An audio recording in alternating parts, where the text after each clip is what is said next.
I just kicked my brain into gear, decided before I go to all these methods, go to the problems of trying to use those, I'll try using a friction tool. A friction tool, of course, is just a nice, suitably gummy rubber tool. Lots of downward pressure, twist, and of course the lens came out without a fight. So much for all the tools that I thought I'd need. They weren't required at all. So that was easy. Yeah, friction tools, these are available typically as sets. This one I bought on a local auction site. Somebody purchased them. I think they were originally sourced probably on eBay from India. And they're great. Great for getting things loose. Right. Now that we've dealt with that little nuisance, let's have a look at this.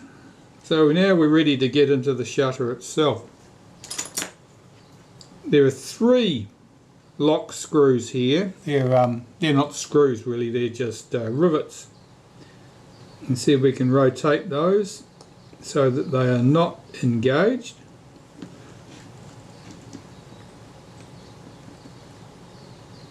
Here I'm just using the tip of my tweezers, which of course is bad for tweezers. But in this case they're not locked in particularly hard. Now if we rotate this ring, we should be able to rotate this ring to align the bayonets here and lift it off. I'm looking to see if there are any other obstructions. I don't see any.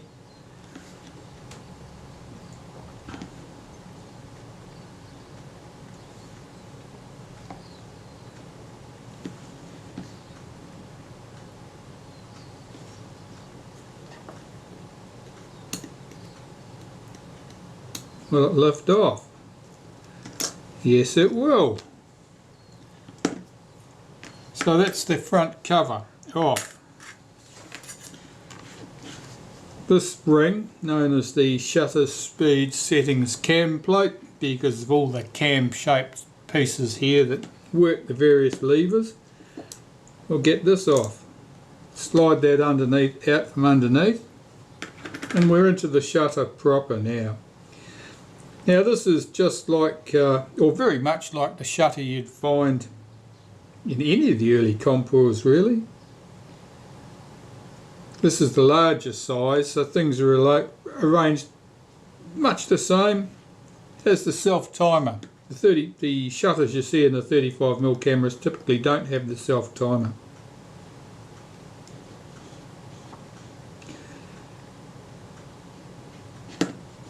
This spring here is our main spring. This thing here, the lever with the, is called the main lever. Any complications here? Doesn't look like it's unhooked the main spring. And rotate and take off the main lever. Now this little tab here, that couples with our self-timer. When you go to put this back in the shutter, you have to have that carefully tucked back out of the way, otherwise things don't go smoothly. Now, all of this looks pretty straightforward. That spring presumably was tucked up under there. Yeah, it was. It's popped out of place. The spring that returns our blade actuating ring and therefore our blades to the closed position is here. Here is the delay action, and as you can see, when I hold back the pallets with my thumb, this arm should swing back in.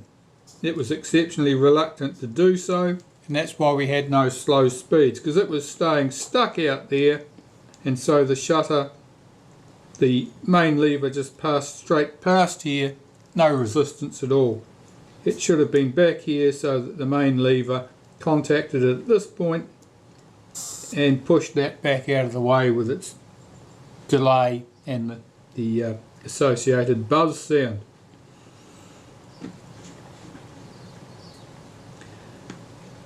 This little lever here, what does that catch?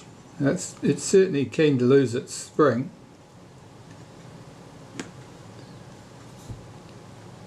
I don't remember offhand, but we'll find out later. I think it's to hold back the main lever when the self-timer is set. Okay, so starting here, we'll start stripping these pieces off the mechanism plate. I'll start by removing this piece.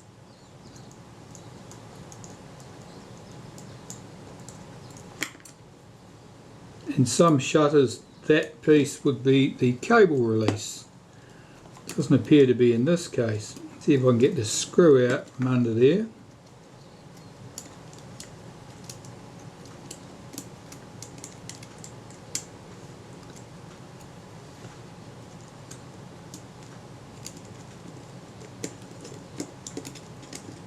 If I can get the screw out, I can push this piece straight out the back, I think.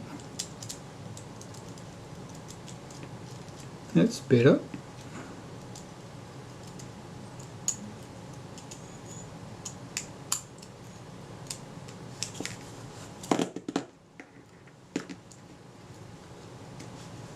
Okay, that gets that piece out of the way. So this little lever's got its own return spring which keeps popping up instead of staying tucked down the side of the case. Let's take that screw out.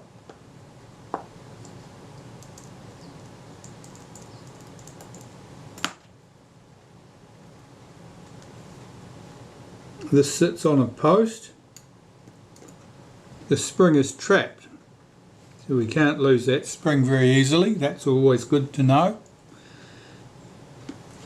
This spring is our high speed spring. This spring is the equivalent of that on the smaller shutters, gives us a 500th of a second. In this case it supposedly gives us a 400th of a second. This lever here has a spring on it, and that spring acts as the return spring for the shutter release button. I'm going to unhook its return spring from the case here if I can, and lift this off its post.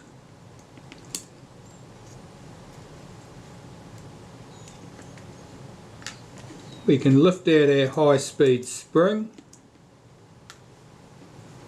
Our shutter release lever here may or may not lift straight out. Let's lift it up.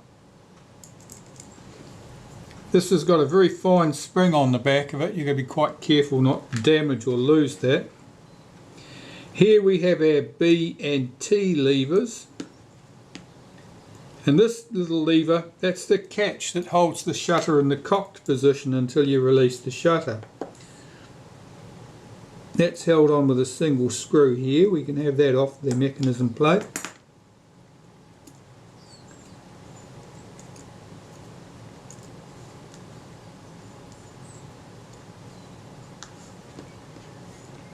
There's a spring here that runs between the B lever and the T lever. I'm just going to unhook that from the little T lever at the back there. Remove the screw from that.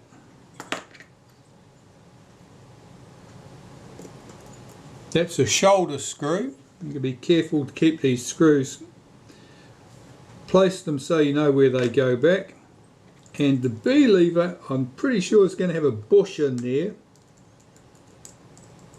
The bush goes on top of the B lever.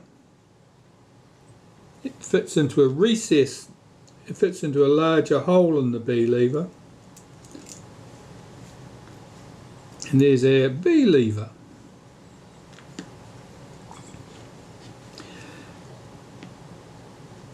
I don't think we need to remove anything else from that shutter. We need to split the shutter at this point. To get to the case screws here, what have we got? Well, we've got this retainer which was actually held the settings lever for the diaphragm in place, and it looks like that's held in with two screws. The screws act as posts. They probably stop the shutter from rotating in the camera body. It looks like that's correct. Let's take this off. Take note of all of these screws and where they go. Take this little retainer off, and it has even more shims between it and the shutter body. So I'll keep those shims together with that, put them over there. Here I've got the shutter body pretty much stripped down. We've got 3 case screws here, and these screws hold the mechanism plate to the shutter case. I was expecting 4 screws. I know that the later large shutters had 4 screws here. I'm used to working on the smaller shutters, the ones with the 35mm cameras. Right, and we can lift this off. So now we've got 2 sections. We have our mechanism plate with the shutter blades sitting in place. Now they're just sitting there, they're not held in place. And here is the case with the diaphragm blades. And here I can immediately see the pins from the diaphragm blades out of place. We have 1, 2, 3 blades correctly in position, and all the rest is scattered to the 4 winds. So what would have caused that? Well, typically what causes a problem like this is the diaphragm blades were gummy with oil, and someone forced the setting lever, which effectively pulled the blades out of the pins on the blades out of their sockets.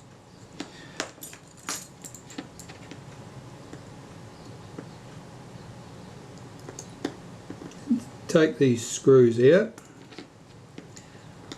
This is our number 1 problem with this camera, really, you could say, was the diaphragm.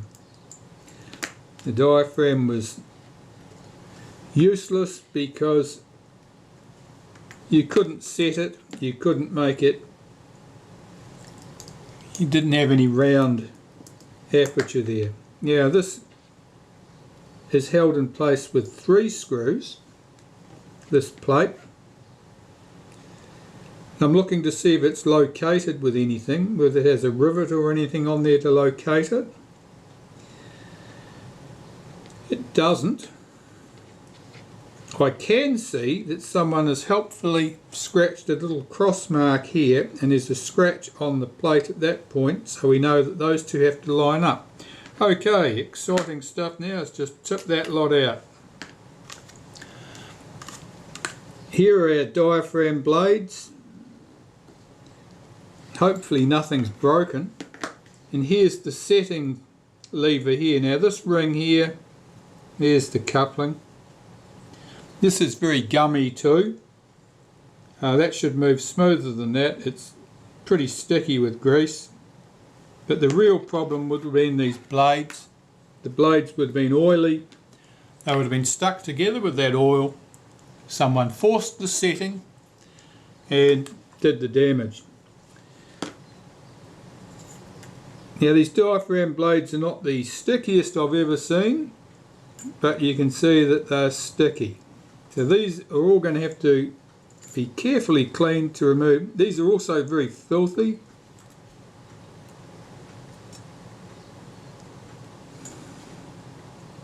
You can probably see the oil on that surface of those blades. Now these blades are not normally symmetrical. I'm just looking in case they are in this case.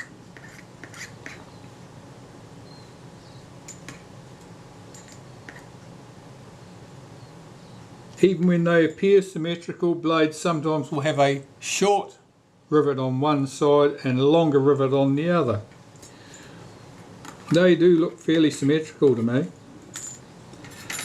Okay, so that's our blades out. There's the retaining plate. This piece here, well, we're going to want this off because that all has to be cleaned.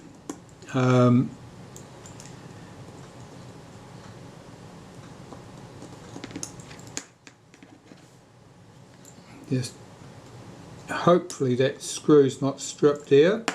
They sometimes are screws doing that job because people get a bit heavy-handed, in which case the only answer to getting them to stay is typically to rivet them a bit. Hopefully we don't have to do that. So this is quite, yeah, this is quite sticky with grease. Now, most likely someone put that grease there, and I'm sure they did it with good intentions, but most likely that grease then migrated to the blades, stuck to the blades, and everything went bad after that. Okay, so we've got that cut out, that's our connection to our settings ring. Oh, let's get this off, this is really gummy. Okay, so all this stuff is sticky as and will need to be cleaned. All of this, I'm just going to clean this with some naphtha, cigarette lighter fluid. Just get rid of all of that old grease and rubbish that's in there. Get these pieces of metal all nice and clean. I mean, there's nasty green scunge there. All of this just needs to be cleaned. But this is the main thing, is to get this case back together with the diaphragm where the blades move smoothly because they're free from oil and contamination. And then we can turn our attention to the mechanism plate, and the mechanism plate is probably not going to be much of a problem at all. I think there the retard gear train, that's sticky. Obviously the blades are probably oily too, but we'll deal with that in due course. I've been busy cleaning things. So I've got the case here all nicely cleaned. I'm about to start putting things back into it. So what did I decide? Well, one of the things I decided was that the two paper shims that were underneath this bracket should never have been there. They've been put there by someone for purposes unknown. That's certainly not a useful place for them to be. This piece here has the little marker on it here. That's the indicator for our aperture settings. So we know that that has to go on here. It's got to fall somewhere on the aperture scale, otherwise it wouldn't work. This piece here, it's got a notch in it, couples to this tab here. I can tell by the scuff marks under here that that surface has been rotating against the shutter body, so I know it goes that way up. This piece, this had the paper spaces underneath it, but they should never have been there. Because the paper spaces were underneath it, it meant that this piece rattled.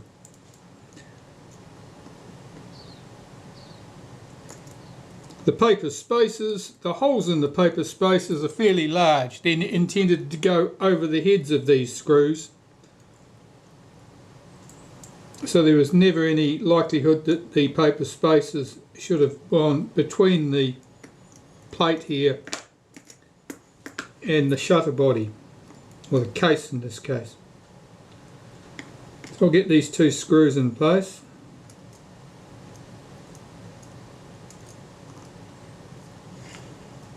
This one's fighting me. It's got something sticky on it, I think.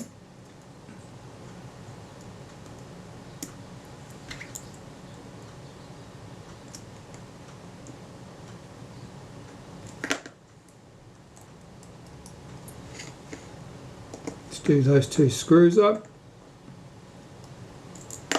Okay. Well, that plate bears on the edge of this, keeps it under tension. It gives it some friction, if you like, so that the aperture settings don't get knocked accidentally. So we've got this in here. Let's move that round to the f2.8 mark, the indicator there. That'll be where the aperture's going to be fully open. So this plate here, our moving plate, that can go in there.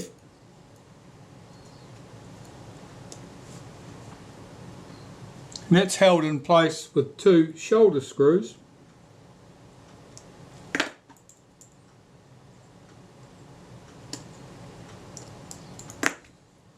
Let's get that one started.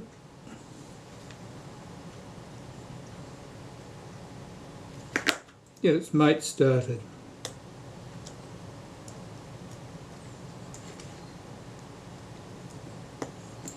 Okay, so that also forms a stop, those screws, so that this can't move outside the normal movement range, which is in this case is f2.8 to f22. So we'll leave that at f2.8 end of the scale. At that stage the diaphragm should be fully open, the blades should be pulled right back out to the edges. So far so good, that's that part dealt with. All that grease that was in there was not really required. If there was any roughness to those surfaces, a tiniest smear of molybdenum paste or synthetic grease or a rub with the end of a graphite pencil on the surfaces concerned would have been all that was required to make sure that this would move freely. But it does move smoothly. Of course, this is just to change the aperture settings. It doesn't need to move rapidly. It doesn't need to have super fine oil or anything on it. It's fine just as it is. So we'll pop that to one side. Got to deal with assembling the diaphragm. I'm going to assemble it on this plate. This jig is the jig I normally use for assembling diaphragms. So the plate, 2 sides of course. One side has 5 small indents in there, little recesses. That's where the shutter blades go. So that goes down, face down on the jig here. And we've got to put the diaphragm blades in place. Now, I said that the diaphragm blades look to be symmetrical, that the rivets looked like they were in the same position at both ends of the blades. That was not the case. At one end of the blade, the rivets are slightly closer to the outside edge than they are on the other. Now, that rivet that's slightly closer to the outside edge of the blade, that should be facing down here. That's the pivot we need to get into the hole in the plate. So I'll just drop that into there like that.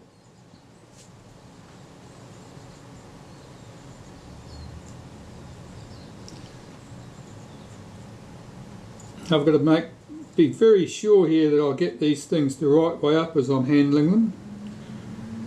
Now there's virtually nothing in it in terms of the distance between the pivots and the edge of the blade. So you'll need to look closely to make sure you've got them the right way round. Basically here all I've got to do is go around and get all of these 10 blades in place, laying one on top of the other until we get round to about the last 4 blades. When we reach the last 4 blades, then I have to pull the blades out so I can get the next blades in position. So I'll just get these first few in place and show how I go about doing the difficult ones. Okay, the last 4 blades, as you can see there is no hole visible in the plate for me to drop the next blade into. So I've got to swing that one out, exposing the hole in the plate so I can get the next blade in position.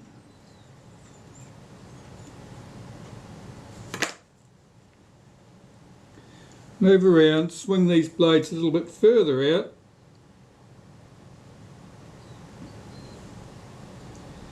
Don't be surprised if you have to do this job more than once. It doesn't always go smoothly. It's very easy to dislodge the blades while you're trying to put them in place, or dislodge the earlier blades.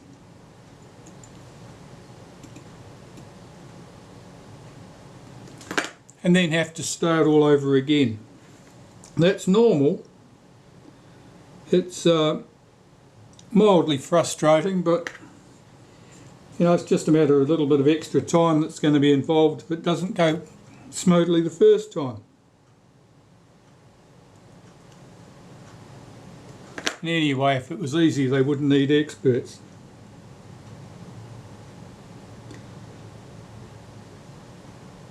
Right, this is the last one here.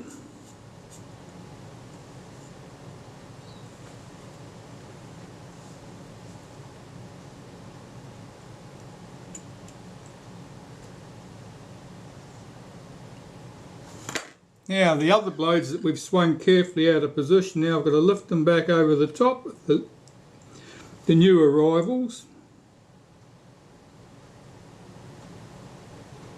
Here you can see I'm using a toothpick to achieve this. Toothpicks have the wonderful property that they're never magnetic. So I'm just swinging these blades in towards the centre. Now this jig's not wonderful because the socket I've got in the middle to form my part of the jig is slightly too small. The blades don't come up against it. So here I've pushed them in a little bit further, closer to the centre. Now I'm just rotating this on that socket, and that ensures that the blades are pushed back to the edge of the hole in the plate. Getting this plate correctly aligned with this piece is the next problem.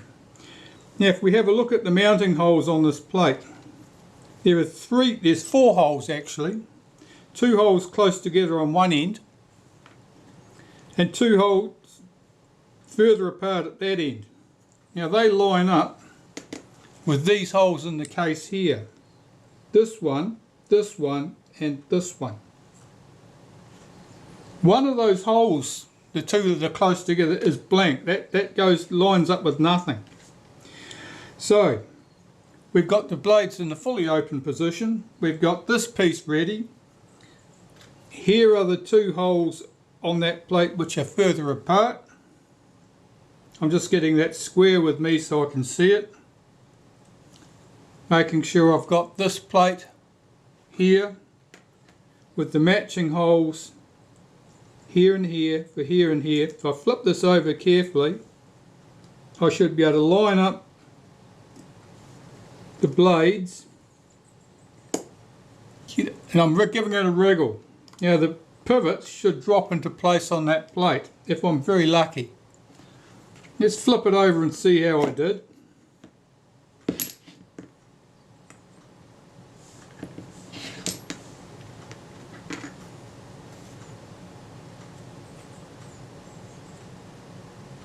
Now there's one of our screw holes here, visible whereabouts exactly.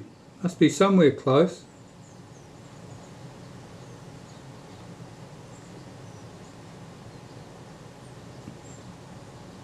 There. I can see one of the holes.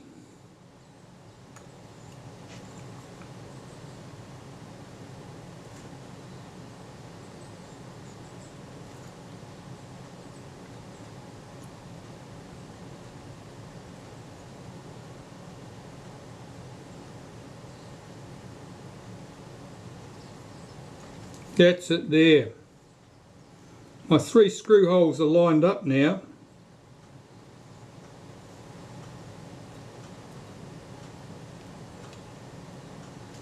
I'll get these screws started.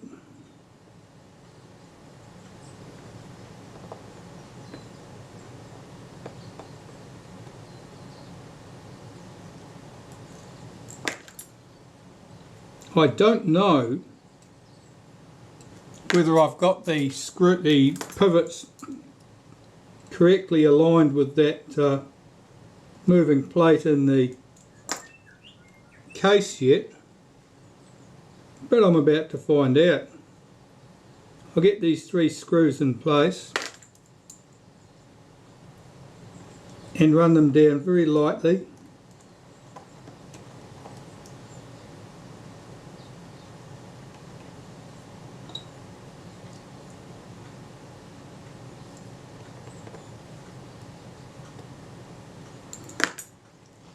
And I'm going to turn the ring and see if the blades all move. They do, but I'm out of position. When it reaches the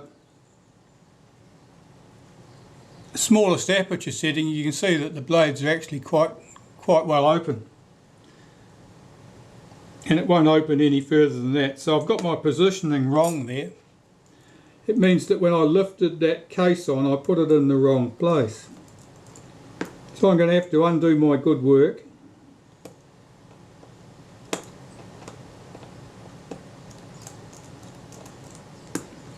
And it means that I probably had the aperture settings ring in the wrong position. So here I'm into rescue work really. I'm going to try and recover from my mistake without having to start sorting out the blades all over again. Is that likely to be successful? Well, it usually isn't.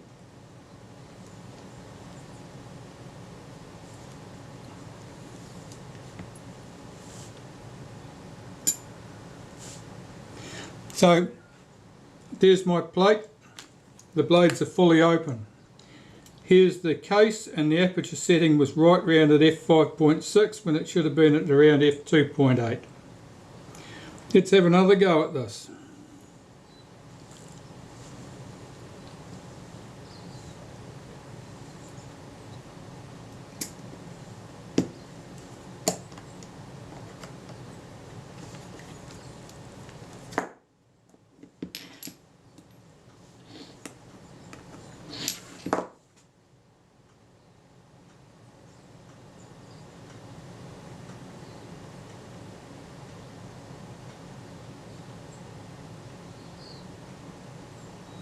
Now I'm not holding my mouth right because this isn't working. I'm still one position out at least.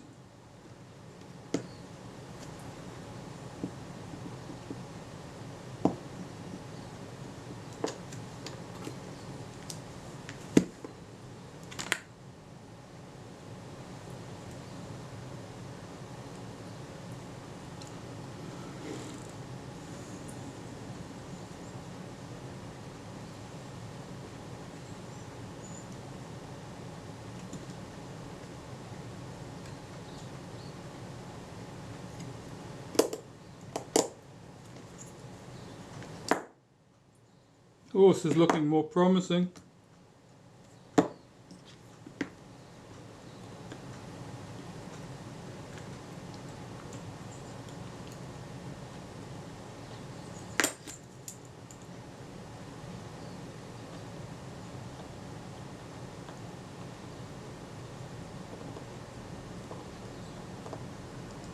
So the diaphragm blades were fairly greasy.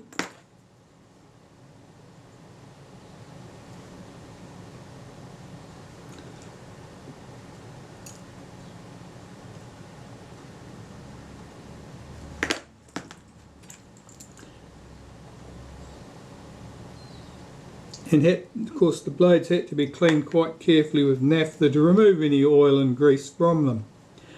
The surface of the blades, they're not exactly wonderful to look at.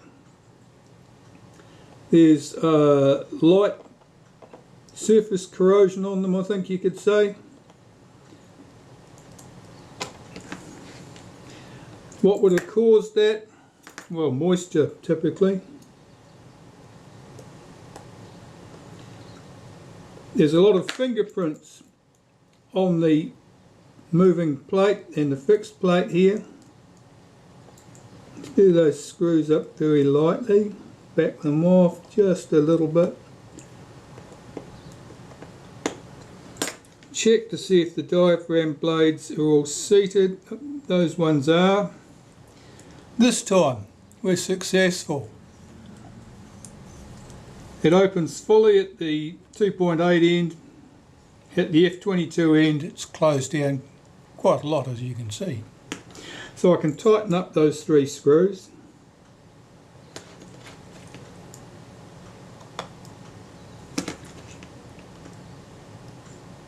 And check again, that moves smoothly. And this bracket here acts like a spring, if you like, that provides some tension against this ring. Just make sure that it doesn't move. Actually, it's not easily knocked. That's moving nicely. Well, that's half of our shutter problems dealt with there. The blades were just displaced, nothing was seriously damaged. I did look at the blades.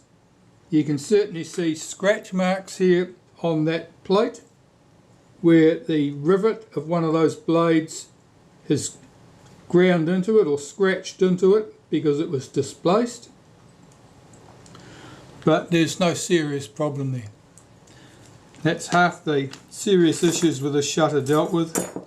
We can carry on and deal with the mechanism plate next, because this will need to be partially stripped and the blades, of course, cleaned.